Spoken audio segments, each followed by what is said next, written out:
आप देख रहे हैं भवानी टाइम्स।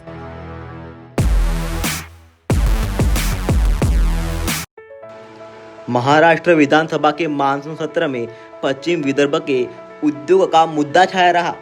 भाजपा विधायक डॉक्टर परिणय फुके ने कहा कि विदर्भ में उद्योग कम है और युवा नौकरी के लिए बाहर जा रहे हैं। उन्होंने मांग की कि पुणे और मुंबई के तरह विदर्भ के उद्योगों को भी ज़्यादा मदद और जीएसटी में छूट मिलनी चाहिए। इस पर उद्योग मंत्री उदय सामंत ने कहा कि सरकार विदर्भ के विकास के लिए पूरी तरह तैयार है।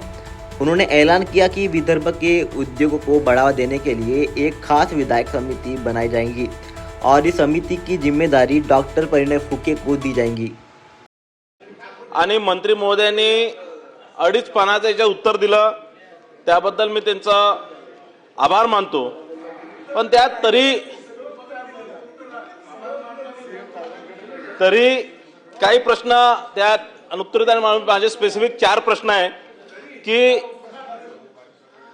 की विदर्भात अनेक कारण या प्रकारचे जे समतोल या उद्योग धोरणाच्या माध्यमातून राखला गेला पाहिजे होता, ज्या ए आणि बी चे क्षेत्र आहे मुंबई पुणे या क्षेत्रामध्ये आणि विदर्भ या भागामध्ये आणि विदर्भातील पश्चिम विदर्भामध्ये ज्या प्रकारे निगेटिव्ह ग्रोथ रेट आमच्या इथे आहे आणि ज्या प्रकारे आमच्या जिल्ह्यातनं आमच्या भागातनं मोठ्या प्रमाणात स्थलांतरण रोजगारासाठी होत आहे आणि आमच्याकडे निगेटिव्ह पॉप्युलेशन होत आहे आणि म्हणून आपल्याकडेही इथे उद्योग वाढला गेला पाहिजे।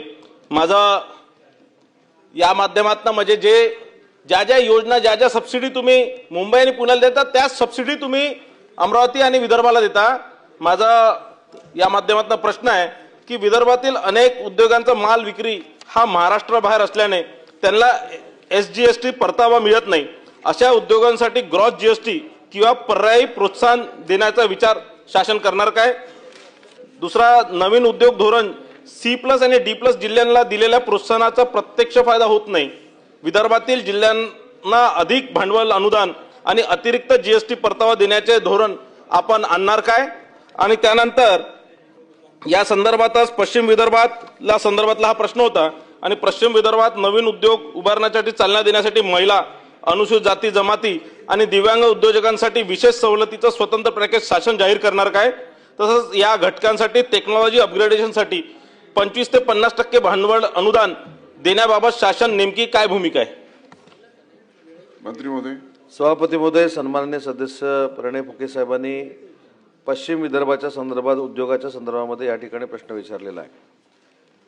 मी काल देखील अमरावतीच्या संदर्भामध्ये उत्तर देत असताना सांगितलं की देशामध्ये जे 7 PM टेक्सटाईल पार्क मंजूर झाले त्यातला एक PM टेक्सटाईल पार्क हा अमरावतीमध्ये मंजूर झाला आहे आणि त्या जमिनीचा रेट पूर्वी 1000 ते 1100 पर्यंत होता। तो सगळ्यांच्या मागणीनुसार या 30 तारखेपर्यंत आपण 569 रुपयावर आणलेला होता आणि त्याला 1 वर्षाची देखील मुदतवाढ देण्याचा काल आम्ही निर्णय घेतलेला आहे। आपल्या संपूर्ण परिसरामध्ये बुलढाणा असेल, अकोला असेल, यवतमाळ असेल, इथं आपण 100 एकरवर क्षेत्रावर लॉजिस्टिक हब करण्याचा देखील निर्णय घेतला आहे, ज्याच्यामुळे या संपूर्ण परिसरातील उद्योजकांना चालना मिळेल।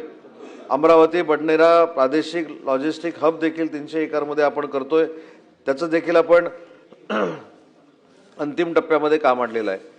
आणि सगळ्यात महत्त्वाचं म्हणजे 3 ते 4 वर्षापूर्वी आम्ही जिल्हा गुंतवणूक परिषद सुरू केली, त्याच्यातनं 2024 मध्ये जवळजवळ 735 कोटी रुपयाचे सामंजस्य करार हे अमरावतीमध्ये झाले, 818 कोटीचे सामंजस्य करार अकोल्यामध्ये झाले, 462 कोटीचे MOU हे बुलढाण्यामध्ये झाले, वाशिममध्ये मग ते सांगायला नको। मला असं वाटतं छापील उत्तरावर आता सदस्यांचं समाधान झालेलं आहे।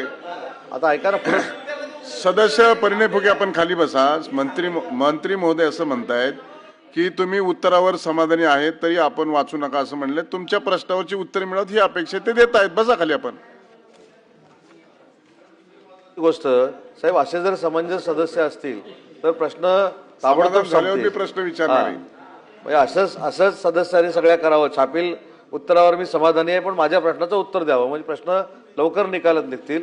परंतु पश्चिम विदर्भाच्या निमित्तानं अन्य सुविधा देण्याच्या संदर्भामध्ये फुके साहेबांनी जो प्रश्न मांडला त्याच्या संदर्भात वेगळ्या पद्धतीनं एक समिती गठीत केली जाईल आणि या पश्चिम विदर्भामध्ये अजून काय इन्सेंटिव्ह देता येतील, अजून काय सबसिडी देता येतील, अजून काही उद्योजकांना पाठिंबा शासनाकडनं देता येईल, या संदर्भामध्ये सकारात्मक निर्णय त्याच्यामध्ये आमदारांची पण समिती करू आणि समितीचं प्रमुख करायचं झालं तर परिणय फुकेना पण करू, त्याच्याबद्दल देखील चिंता नाही, परंतु जे काय करायचं ते सकारात्मक